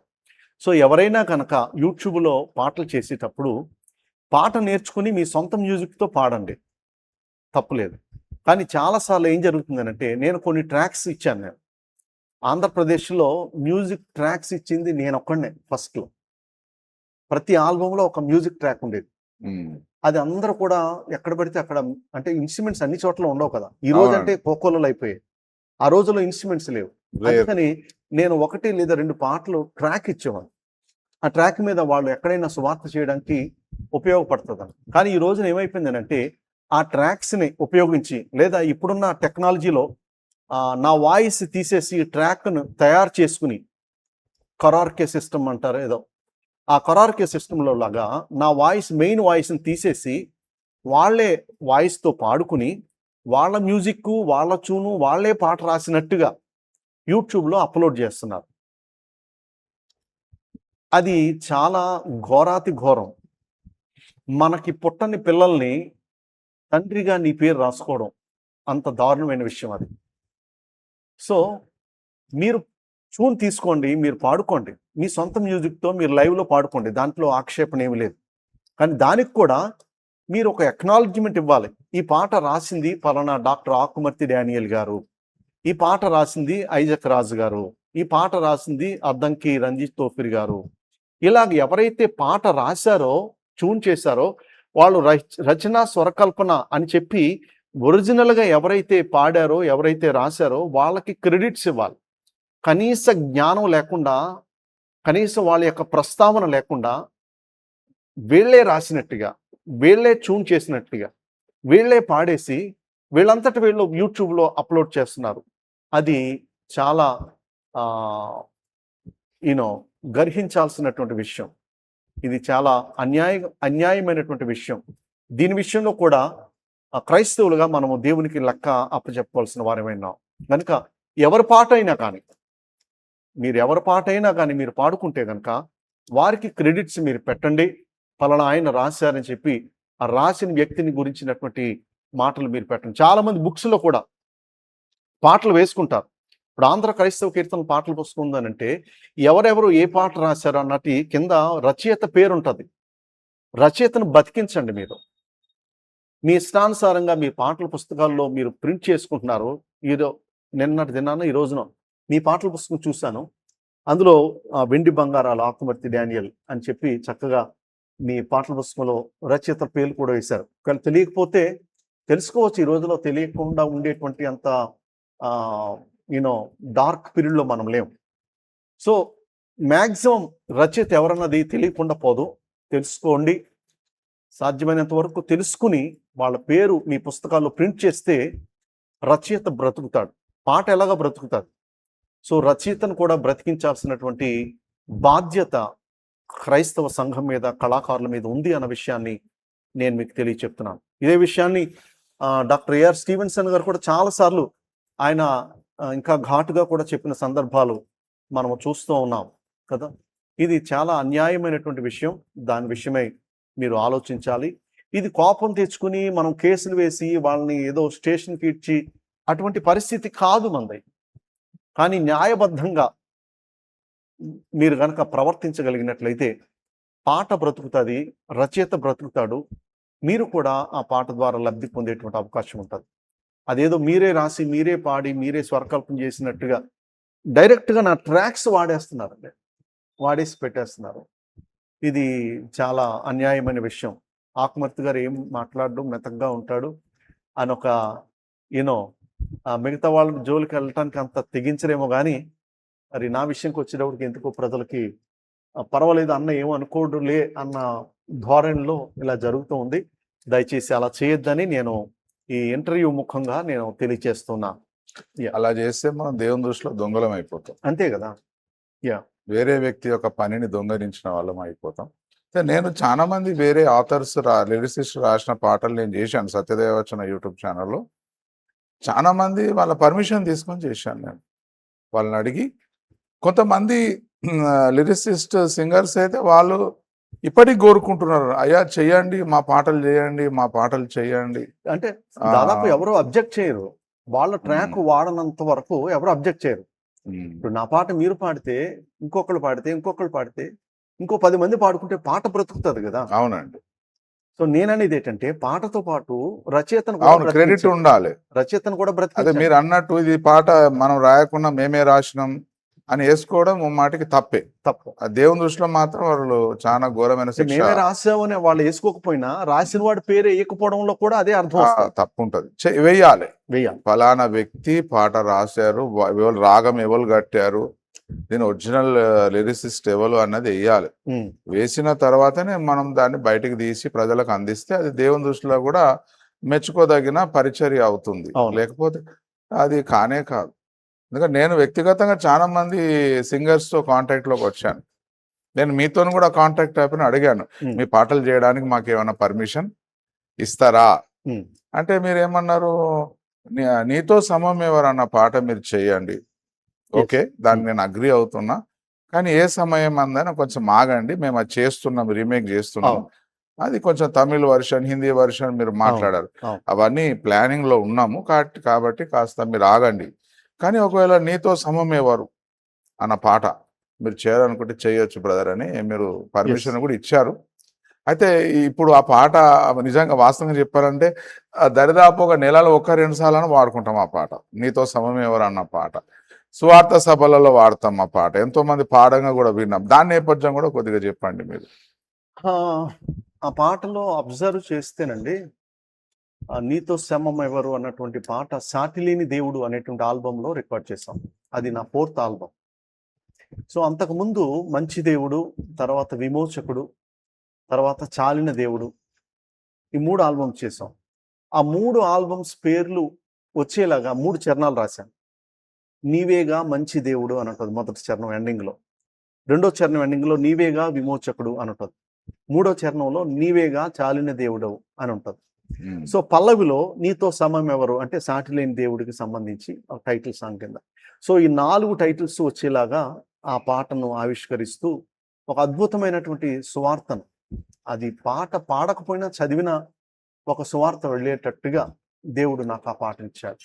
సో ఆ పాటను బట్టే ఆ మధ్యకాలంలో సినిమా యాక్టర్ దివ్యవాణి గారు ఈ పాటను బట్టే నేను రక్షించబడ్డానని చెప్పి చాలా చోట్ల ఆవిడ సాక్ష్యం చెప్తుంటే ఆర్కెస్ట్రా వాళ్ళు దాన్ని రికార్డ్ చేసి వినిపించి నాకు చెప్తే నేను కూడా ఆవిడని ఒకసారి కాకినాడ పిలిచాను. అప్పటి నుంచి ఆవిడ నాతో చక్కగా అన్నయ్య అంటూ నాతో మాట్లాడుతూ వచ్చారనమాట. సో ఆ పాట ఒక సినిమా యాక్టర్ని లేదా ఒక వ్యక్తిని రక్షించడానికి ఉపయోగపడుతున్న ఈ పాటలు అని సంతోషించాను. ఒక సినిమా యాక్టరే కావాల్సిన లేదు, రాజకీయ నాయకుడే కావాల్సిన లేదు, ఎవరైనా దేవుని దృష్టిలో ఒక ఆత్మ. మన చాలా దృష్టిలో మంది కొన్ని లక్షల మంది కదిలించబడ్డారు, ఎస్ ఎస్ సినిమా యాక్టరే కానీ మా కళ్ళతో మేము చూసినాం కదా, లక్షల మంది కదిలించబడ్డారు ఆ పాటతో. పలు అది- వేదాలలో మత అది ఇప్పుడు గ్రంథాలలో- ఆ చరణం గురించి అడగాలనుకుంటాను మిమ్మల్ని. చెప్పండి. ఎందుకంటే ఆ పలు వేదాలలో మత గ్రంథాలలో పాపమే సోకని పరిశుద్ధుడేడి అని మీరు రాశారు. అవును. దాని గురించి మీరు ఏమైనా వ్యతిరేకతను ఎదుర్కొన్నారా? క్రైస్తవులు ఎవరు వ్యతిరేకించారు మిమ్మల్ని, కానీ క్రైస్తవేతరులు ఎవరైనా మిమ్మల్ని విమర్శించినరా? లేదండి, క్రైస్తవేత్తలు వ్యతిరేకించడానికి ఏమీ లేదు. బైబిల్లోనే చెప్తుంది ఈయన అందరికంటే ప్రత్యేకించబడినవాడు అని బైబిల్ చెప్తుంది. వేల్పులలో నీ వంటి వాడు ఒకడో లేడని చెప్తుంది, నీతో సమానుడైన వాడు ఒకడో లేడని చెప్తుంది, నేను తప్ప వేరొక దేవుడు లేడని దేవుడే చెప్పాడు. సో ఈ మత గ్రంథాలు లేదా ఇవన్నిటిలో పరిశుద్ధుడు అన్నవాడు ఒక్కళ్ళు కూడా లేరని అందరికీ తెలుసు, క్రైస్తవులకి తెలుసు, క్రైస్తవేతరులకి తెలుసు. సో అదే మాటను నేను డైరెక్ట్గా ప్రస్తావించాను.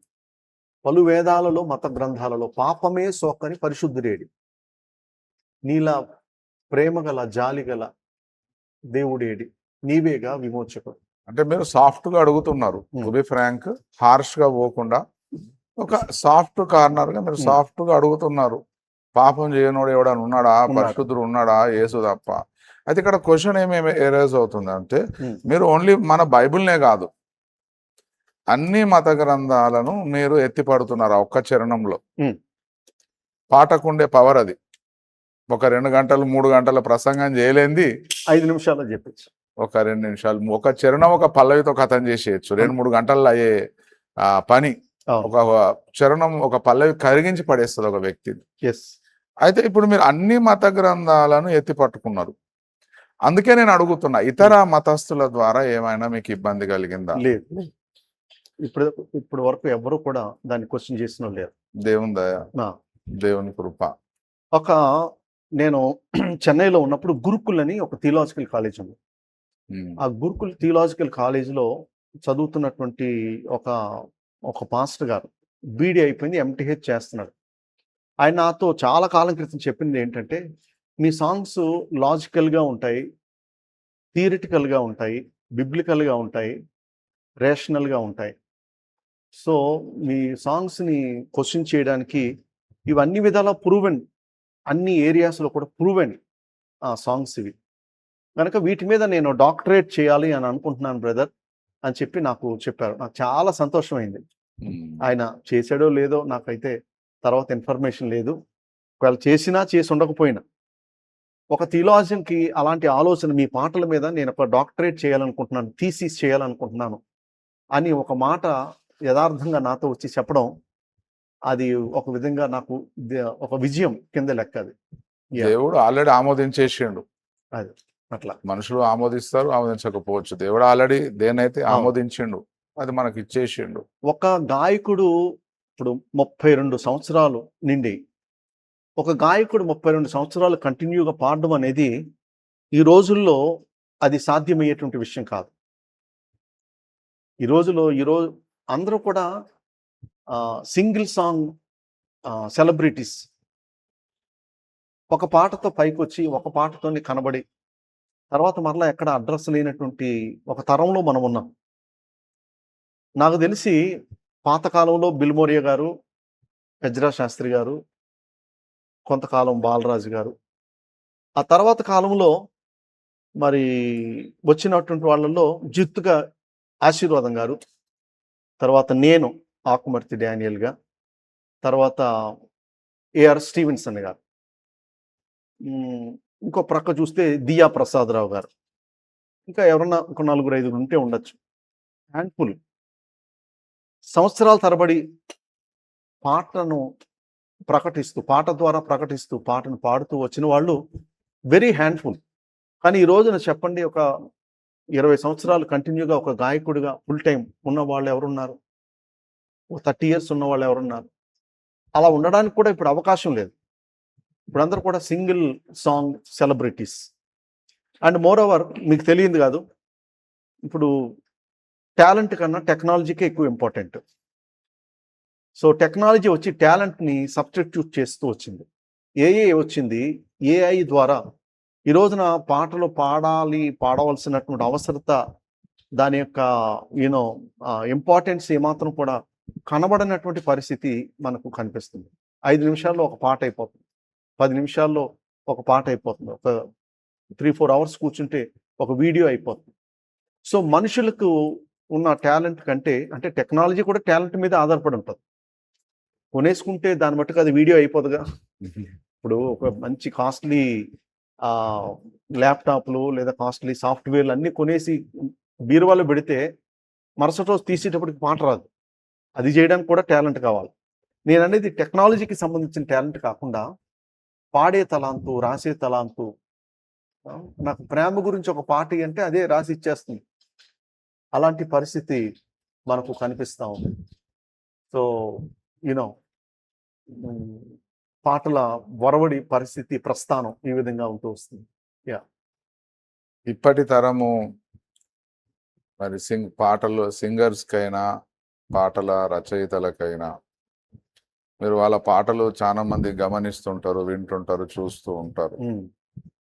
కొన్ని పాటలు వినకపోతేనే బాగుండనిపిస్తది. To be frank. దేవుని చేత ప్రేరేపించబడి, పురిగొల్పబడి, రాయబడి, పాడబడిన పాటలు వింటే మనకు అభిషేకంగా వస్తుంది, క్షేమాభివృద్ధి కలుగుతుంది, ఆత్మీయంగా ఎదుగుతాం. కొన్ని వింటూ ఉంటే ఏదో అలజడి కలుగుతుంది. దేవుని పరిశుద్ధాత్మ స్పర్శ గాని ఆ అనుభవాన్ని కానీ మనం పొందుకోలేం. మీరు ఇప్పటి రచయితలకు ఇవ్వాలనుకుంటున్న మీ అమూల్యమైన సలహా ఏంటి? చాలా మంచి ప్రశ్న అని చెప్పాలి ఇది. ఇప్పటి రచయితలకు మీరు ఇచ్చే సలహా అని అంటే అసలు వినేవాడు ఎవడున్నాడు? అది పెద్ద ప్రశ్న. మన సలహా వినేటువంటి తరం కాదు ఇది. మన సలహాలను పట్టించుకుని పెద్దోళ్ళు కదా, సీనియర్స్ కదా, అని గౌరవించే పరిస్థితి, లేదా వాళ్ళని చూడడమే గొప్ప ఇది అన్నట్టుగా, లేకపోతే ఇన్ని సంవత్సరాలు వీళ్ళు ప్రయాణం చేశారు కదా, ఇన్ని ఒడిదుడుకులు తట్టుకుని నిలబడి ఉంటారు అన్నటువంటి ఒక అప్రిసియేషన్ అన్నది ఈ తరంలో లేదనే చెప్పాలి. దాదాపుగా లేదు. ఎక్కడన్నా ఉంటే ఒకళ్ళిద్దరు అలా ఉండుంటారు. అయితే ఇప్పుడు పాటలు వింటున్న పరిస్థితుల్లో పాట ఎవరైనా రాసేసేటువంటి పరిస్థితి, సౌలభ్యం ఇప్పుడుంది. ఇప్పుడు పాటకు ప్రాముఖ్యత ఇప్పుడు ఏమైపోయిందనంటే, ఫలానా అయ్యగారు రాసిన పాట అనగానే లక్షల్లో ప్రజలు చూడడానికి ఇష్టపడుతున్నారు. అందులో ఏముంది సాహిత్యం, దానికి విలువేముంది, లేకపోతే దానికి ఉన్నటువంటి యూనో ఫండమెంటల్ థింగ్స్ అబ్జర్వ్ చేయాల్సినవి ఏమున్నాయి అని చూడడానికి ఎవరికి కూడా మనసు లేదు. ఫలానా అయ్యగారు రాశారంతే మేము పాడుకుంటాం. అయ్యగారి మీద ఉన్నంత కాన్సన్ట్రేషన్ సాహిత్యం మీద లేదు. ఫలానా అయ్యగారు చెప్పారంటే అదే వాక్యం, ఇంకా బైబిల్ చెప్పింది వాక్యం కాదు. సో ప్రతి కోణంలో కూడా అయ్యగారి కాన్సన్ట్రేషన్ అనేది ప్రతి చోట కూడా ఉంది. హైదరాబాద్ మొదలుకొని విశాఖపట్నం వరకు లేదా ఇచ్చాపురం వరకు. సో ఇదొక చెడు పరిణామం. పాటకు దానికి ఒక విలువ ఉంటుంది, దానికి ఒక పద్ధతి ఉంటుంది. పల్లవి ఏం మాట్లాడుతున్నాం, చరణం ఏం మాట్లాడుతున్నాం, ఈ మధ్యన వచ్చే అనుపల్లవి మనకేం చెప్తుంది, మొదటి చరణానికి రెండో చరణానికి ఏమైనా సంబంధం ఉందా, అసలు పాటలు రాసేవాడికి ఈ పాటకి ఏమైనా సంబంధం ఉందా? సో ఇవన్నీ ఆలోచన చేస్తే అందుకే మీరు పాత తరం అనేటువంటి ఒక మాట వదులుతారు. సో ఈ తరానికి ఏం కావాలంటే గాడ్ ఈజ్ గుడ్, దేవుడు మంచోడు, దేవుడు ప్రేమిస్తాడు, దేవా నువ్వు ఎంత గొప్పోడివి, యూనో ఇలాంటి పొడి పొడి మాటలు. లోతైన వాక్యాన్ని పెట్టి రాసేటువంటి పాటలు 100లో ఎన్ని ఉంటాయి చెప్పండి? తక్కువ, బాగా తక్కువ. సో దేవుడు నాకు ఇచ్చిన కృప ఏంటంటే దాదాపు వాక్యాన్ని ఉన్నట్టుగా పాడడానికి ప్రయత్నం చేస్తాను, లేదా నా అనుభవాన్ని పెట్టి రాయడానికి ప్రయత్నం చేస్తాను. ఏదైనా వాక్యానికి మించి వెళ్ళడానికి నేను ఎప్పుడు కూడా ధైర్యం చేయను. ఎందుకంటే వాక్యం స్థిరంగా నిలుస్తుంది. కవిత్వం, ఈరోజు నేను రాసిన కవిత్వం కంటే రేపొద్దున మీ కవిత్వం అద్భుతంగా ఉంటుంది. ఈరోజు నేను రాసిన వాక్యం కంటే రేపు మీ వాక్యం అద్భుతంగా ఉండడానికి అవకాశం లేదు, అదే వాక్యం. సో వాక్యం స్థిరంగా ఉంటుంది కాబట్టి పాట కూడా స్థిరంగా ఉంటుంది. వాక్యం మనుషుల హృదయాల్లో పనిచేస్తుంది కాబట్టి ఆ వాక్యమే పాటలో ఉంటే ఈ పాట కూడా మనుషుల హృదయాల్లో పనిచేస్తుంది. కవిత్వం అవసరమే, కాదనట్లేదు. కవిత్వాన్ని నేను తక్కువ చేసి మాట్లాడడం కాదు, కానీ వాక్యాన్ని ఎక్కువ చేసి మాట్లాడడానికి నేను ఇష్టపడుతున్నాను. అది పాటలన్నిట్లో వాక్యం మనకు కనబడుతుంది. Yeah. తప్పకుండా వాక్య సారాంశం అనేది మనం చూడగలుగుతున్నాం. విచారం ఏంటంటే కొన్ని సభలకు వెళ్తుంటామండి, వాళ్ళు కన్వీనర్స్ వచ్చి అంటారు, ఆకుమర్తి గారు కొంచెం మీరు ఊపు మీద ఉన్న పాటలు పాడండి అంటున్నారు. నాకు చాలా బాధ కలుగుతుంది అలాంటి మాట్లాడినప్పుడు. సాక్షాత్తు మీటింగ్స్ పెట్టిన కన్వీనర్ వెళ్ళేటప్పుడు మనకు ఛార్జీలు ఇచ్చి పంపేవాడు వచ్చి మనకు చెప్పిన రిక్వైర్మెంట్, అయ్యగారు మీరు ఊపు మీద ఉన్న పాటలు పాడండి కొంచెం, మా ఊళ్ళు అందరూ అడుగుతున్నారంటే ఎందుకు ఒప్పాలి, ఏం ఒప్పాలి, ఎవరిని ఒప్పాలి, ఊపితే ఎవరికో ప్రయోజనం, నేను ఒప్పడం ఏంటి? నేను స్టేజ్ మీద చాలాసార్లు చెప్పే ఒక మాట ఏమిటంటే, నేను ప్రజల్ని మిమ్మల్ని రంజింప చేయడానికి రాలేదు, నేను మిమ్మల్ని ప్రభు కోసం రగిలించడానికి వచ్చాను. ఇది ఒక్కటే నా statement. I just don't want to entertain the people, but my song it should help people to encounter with God. Enlighten the people. So రంజింప చేయడం వేరు, రగిలించడం వేరు. సో దేవుడు నాకు ఇచ్చిన దర్శనం, నాకు ఇచ్చిన పిలుపు ఏంటంటే రంజింప చేసి వాళ్ళని ఉద్రేకపరిచి డ్యాన్స్లు వేయించి, లేకపోతే అది కాదు దేవుడు నాకు ఇచ్చిన దర్శనం, అది కాదు.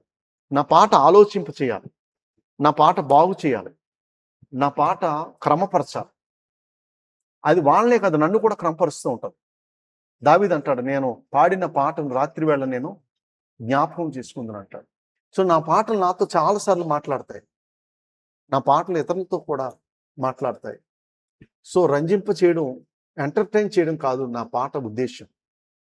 ఈ 32 సంవత్సరాలుగా ఎక్కడైనా కానీ, ఏ వీడియోలో కానీ నేను ప్రజల్ని రంజింప చేసే విధంగా ఎప్పుడు కూడా ప్రవర్తించలేదు, పాడలేదు. ఇవాళ రేపు వచ్చే పాటలన్నీ కూడా రంజింపజేయడానికే ఉన్నాయి మనుషులను. అంటే దేవుడు మరి ఒకవేళ వాళ్ళకి అలాంటి దర్శనం ఇచ్చాడేమో నాకు తెలియదు. మరొకటి, క్రైస్తవ సంగీత పరిచర్య అనేది పెద్ద బిజినెస్ గా మారిపోయింది. ఆత్మీయత తక్కువైపోయింది. చెప్పాలంటే ఆత్మీయత తక్కువైపోయింది. ఇదొక వ్యాపారం, పెద్ద బిజినెస్ కింద మారిపోయింది. To be frank. ఆ పాటలు వింటుంటే కూడా వాక్యం తక్కువ ఉన్నది. అసలు వాక్యం కనబడుతుందా లేదా అన్నది కూడా కష్టమే. మీరు అన్నట్టు చాలా మంది ప్రజలను రంజింపజేయడానికే పాటలు రాస్తున్నారు, వాడుతున్నారు. కానీ ప్రజలను ఎందుకంటే వాక్యంలో పౌలు భక్తుడు మనకు చెప్తున్నాడు, పద్యముల ద్వారా, కీర్తనల ద్వారా ఒకరినొకరు పురిగొల్పుకోండి అంటున్నాడు. వాళ్ళను మండించాలి. చల్లారిపోయిన వాడు కూడా ఇంకా మండించబడాలి, ఇంకా మండుతున్నవాడు ఇంకా మండించబడాలి. వాడు అనేకులను పురిగొల్పగలగాలి, మండించగలగాలి, వెలిగించగలగాలి. అది సంఘాలకు క్షేమాభివృద్ధి కలిగిస్తుంది. ఒక పాట సంఘానికి క్షేమాభివృద్ధి కలగాలి. పడిపోయిన వ్యక్తి ఉంటే వారిని తిరిగి లేపాలి, బాధలో ఉంటే వారిని కన్నీళ్లు తుడవాలి, వెనుకకు పోయినోడిని మళ్ళా ముందుకు తీసుకొని రావాలి, తప్పిపోతున్న వాడిని హెచ్చరిక చేయాలి, దేవుని ప్రణాళికలు బోధించాలి, రెండో రాకడకు వాడిని సిద్ధపరచాలి, శ్రమలకు, ఇబ్బందులకు అన్నిటికీ వాడిని సిద్ధపరచాలి. పాటల పరిచర్య అంటే సామాన్యమైన పరిచర్య కాదు, అది కూడా విలువైన పరిచర్య, చాలా అమూల్యమైన పరిచర్య. అలా నమ్మకంగా అనేకులను పురిగొల్పడానికి కష్టమైన, లాభమైన, రోగమైన, ఆరోగ్యమైన, ఏది ఉన్నా లేకున్నా అన్ని తట్టుకుంటూ మరి ఇన్ని సంవత్సరాలు క్రైస్తవ సంఘానికి ఇంత విలువైన పరిచర్యను కొనసాగిస్తూ అందిస్తున్న మరి సహోదరులు ఆకుమర్తి డానియల్ గారు మనతో ఉండడం చాలా సంతోషం. We are very proud of you. మేము చాలా దగ్గర ఇప్పుడు మీ పాటలు నేను వినబట్టి 26-27 సంవత్సరాలు అయిపోయింది.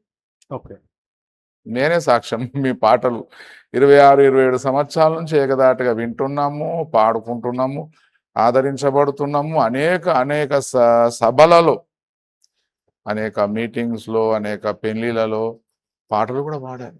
చాలా మంది కదిలించబడ్డారు. చాలా మంది పుస్తకాలలో కూడా మేము మీ పాటలు చూసాం. వాళ్ళు కూడా మీ పాటలు ప్రింట్ చేయించుకోవడం, పాడడం చూసాం. ఇంకా మీరు అనేక పాటలు దేవుని మహిమ కోసం, సంఘాల క్షేమాభివృద్ధి కోసం, సేవకులను, విశ్వాసులను పురిగొల్పి రెండవ రాకడకు వారిని సిద్ధపరచుటకు రాయాలని, దేవుడు మీకు ఇవ్వాలని, ఇంకా మునుపున్న అభిషేకము కంటే 10 అంతల అభిషేకం దేవుడు మీకు ఇవ్వాలని, ఆరోగ్యం, దీర్ఘాయువును ఇచ్చి, నూతన ద్వారాలు తెరిచి అనేక దేశములకు కూడా దేవుడు తీసుకువెళ్ళి చల్లారిపోయిన సంఘాలను కూడా లేవనెత్తడానికి దేవుడు బలమైన సాధనంగా వాడుకుంటున్నాడు. ఇంకా వాడుకోవాలని మా ప్రార్థన, మా కోరిక. దేవునికి స్తోత్రం. మరి మీరు మా పాటలు కూడా విన్నారని నేను నమ్ముతున్నా.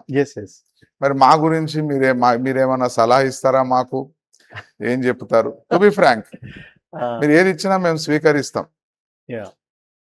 మీరు ఒక మంచి పరిచర్య చేస్తున్నారండి.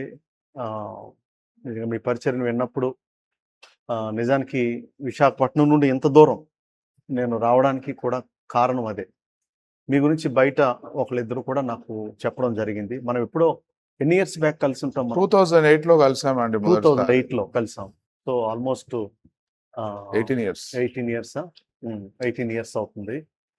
సో అప్పటి నుంచి కూడా మనం వ్యక్తిగతంగా మనం కలవకపోయినా ఇలాగ నేను మీ దగ్గరికి వస్తున్నాను అని చెప్పినప్పుడు నాకు తెలిసిన కొంతమంది ఫ్రెండ్స్, ఆయన చాలా వాక్యం తెలిసిన వ్యక్తి అయినా, సో మంచి పాటలు రాస్తున్నారు, మంచి పాటలు చేస్తున్నారు అని చెప్పి ఒక వాక్య బేస్ లోతులు తెలిసినటువంటి వ్యక్తి అని మీ గురించి చెప్పినప్పుడు నేను చాలా సంతోషించాను.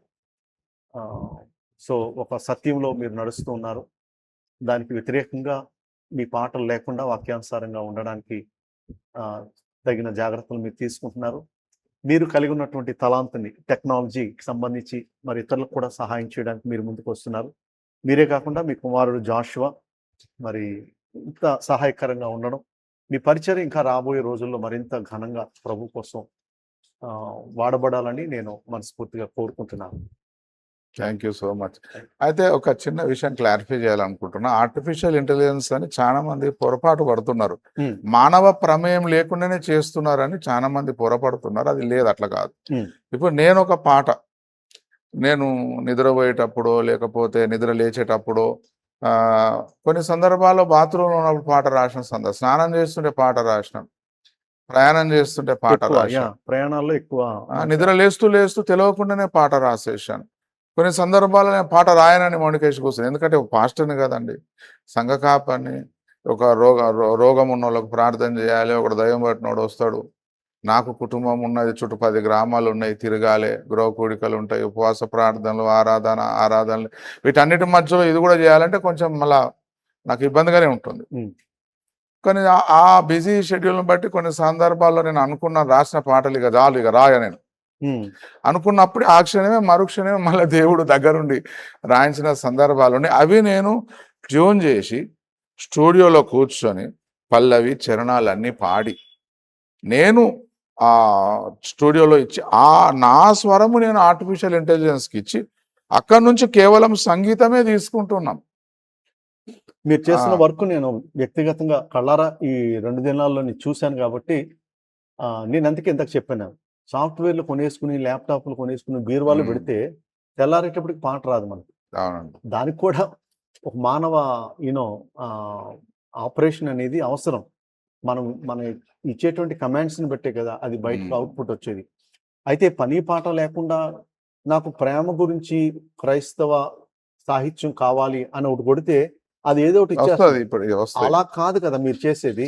మీరు చేసేటువంటి ప్రయత్నం, ప్రయాస, ఎన్ని సాఫ్ట్వేర్లు వాడుతున్నారు, ఎంత ప్యాచప్స్ చేస్తున్నారు, అవన్నీ నేను చూశాను. కాబట్టి ఇది it's not an ordinary thing, it's not that easy. So మీరు చేస్తున్నది చాలా ప్రయాసతో కూడింది. అద్భుతంగా మీరు ఉన్నటువంటి ఏఐని మీ యొక్క మేధస్సుతో, మీ యొక్క ఆలోచనతో చక్కగా మీరు నిర్వర్తిస్తున్నారు, మీరు కానీ జాషువా కానీ. సో దానిని బట్టి నిజంగా నేను మిమ్మల్ని బట్టి నేను దేవుణ్ణి స్తుతిస్తున్నాను, మిమ్మల్ని ప్రత్యేకంగా నేను అభినందిస్తున్నాను. చివరి మాట చెప్పండి. మీరు మాసిలామన్ గారు వచ్చిన సంఘంలో మీరు సభ్యులని మీరు చెప్పారు, ఇంకా కొంతమంది ఆ పాతకాలం భక్తుల పేర్లు కూడా చెప్పారు, నాకు గుర్తులేదు, క్షమించండి. అయితే నేను చివరి ఒక చిన్న ప్రశ్న. మీరు పాతకాలం నాటి పాటలు ఎన్నో వినుంటారు, ఆ భక్తులు రాసినవి. వాస్తవంగా అటువంటి పాటలు ఇప్పుడు ఎవరు రాయలేరు, దట్ ఇస్ హైలీ ఇంపాసిబుల్. అంతే, అది వన్స్ ఫర్ అది ఒకసారి ఇక దేవుడు అప్పుడు ఆత్మవర్షం కుమ్మరించిండు. ఆ పాటల్లో మిమ్ములను బాగా ప్రభావితం చేసిన ఒక పల్లవి చరణం పాడండి మా కోసం. మిమ్మల్ని బాగా కదిలించి ఆలోచింపజేసి పురిగొల్పినది పాతకాల పాటలు. చాలా పాటలు ఉన్నాయి, ఒకటే అని చెప్పడానికి ఆంధ్రప్రదేశ్ అంటే మీ సంఘం మీరు అన్నారు కదా, మాసిలామణి గారి ఆ బ్యాక్గ్రౌండ్ నుంచి చెప్పండి కదా. మాసిలామణి గారి పాటే ఒకటి చెప్తాను నేను. భాసిల్లను సిలువలో పాపక్షమ అన్నటువంటి పాట మీకు ఐడియా ఉన్నది. సో ఎందులకో నాపై ఈ ప్రేమ అందదయ స్వామి నామదికి, ఎంత అద్భుతంగా ఉందన్నమాట. ఎందులకో నాపై ప్రేమ అందదయా స్వామి నామదికి అని ఆ 2 లైన్లు రాసిన తర్వాత ప్రపంచంలో ఏ కవైనా కానీ ఆ 3వ లైన్ రాస్తాడని నేను అనుకోను. ఎందులకో నాపై ప్రేమ అందదయా స్వామి నామదికి అందులకే భయముంది తిని అందులకే భయముంది తిని. అందుకే భయపడడం ఏంటండి? అసలు ఎన్నిసార్లు ఆలోచించినా నాకు అసలు మైండ్ బ్లాక్ అయిపోతుంది. అయ్యా నీ ప్రేమను చూసి ఎంత ప్రేమించావు, అందుకే నాకు భయం వేస్తుంది.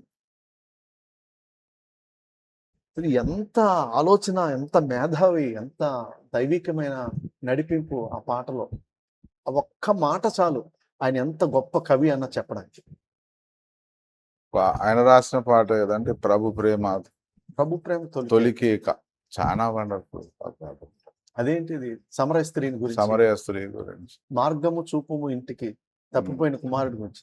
మాసిలామణి గారు ఒక కాన్సెప్ట్ చెప్పారు అని అంటే ఇంకా చెప్పడానికి ఇంకెవరికి ఏం మిగలదు. ఇంకా అంతే, అంతగా ఆయన కంప్లీట్. పాపము దాగిన నా భావి లోతును ఎరిగిన వారెవరు. ఇప్పటి వరకు మీరు చాలా అమూల్యమైన మాటలు మరి డాక్టర్ ఆకుమూర్తి డానియల్ గారి ద్వారా విన్నారు. వారు చాలా ఆశీర్వదించబడిన వ్యక్తి, అనేకులకు ఆశీర్వాదకరంగా మారిన వ్యక్తి. ఆయన ఆశీర్వాదాలు పొందుకోవడమే కాదు, అనేకులకు ఆశీర్వాదాలు ఇవ్వడానికి కారకుడైనాడు. ఆశీర్వాదం he has become a blessing for many and for many nations. Thank you. మేము కోరుకుంటున్నాం ఇంకా అనేక పాటలు వారు రాయాలని, ఇంకా సంఘాలు, సేవకులు, విశ్వాసులు, అన్యజనులు కూడా పురిగొల్పబడాలని ఆశిస్తూ నిండుగా ప్రార్థిస్తూ ఈ యొక్క ఇంటర్వ్యూని ముగిస్తున్నాం. Thank you so much brother. చాలామంది ఈ పాటలో పుస్తకాల గురించి చాలామంది అడుగుతున్నారు. మీకు స్క్రీన్ మీద కనబడుతున్నటువంటి పాటల నెంబర్ కోసం మీరు ప్రయత్నం చేసినట్లయితే మీకు ఆ పాటల పుస్తకాలు మీకు పంపించడానికి అవుతుంది. కనుక మరి ఈ ఛానల్లో వస్తున్నటువంటి ఈ ఇంటర్వ్యూని చూసి మీరు అనేక మందికి షేర్ చేయండి. అనేక మంది ఈ విషయాలు తెలుసుకుంటారు. చూడడం మాత్రమే కాకుండా మీరు అందరూ కూడా సబ్స్క్రైబ్ చేసి ఈ యొక్క దైవికమైనటువంటి ఛానల్స్ని మీరు ఎంకరేజ్ చేయండి. దేవుడు మిమ్మల్ని దీవించును గాక. God bless you. Thank you brother. Thank you once more. Last